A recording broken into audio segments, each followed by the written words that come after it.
వామ్మో! మస్తు భయపడ్డా. అస్సలు రావట్లేదు తిప్పుతుంటే.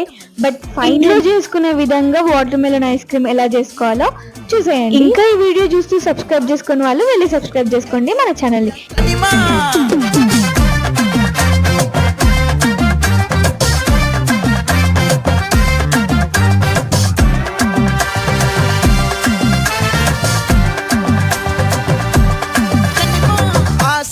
பட வச்சான் ஆள விழ வச்சானே ஏ மாப்ள போலாம் இரு மச்சான் ஆட வர வச்சானே உன்னதான் மயிலாட்டம் இருக்கா மலக்கூடை மாமனுக்கா ஏய் பாரா பூவாரா கைசீரா என் வீரா ஏ நெத்தி இல்ல நெல்லா வட்டம் வச்சவனும் சுறா வட்டம் ஒட்டு மொத்த தென் மாவட்டம் ஓசை கட்டி வந்து நிக்கட்டும். É paguei!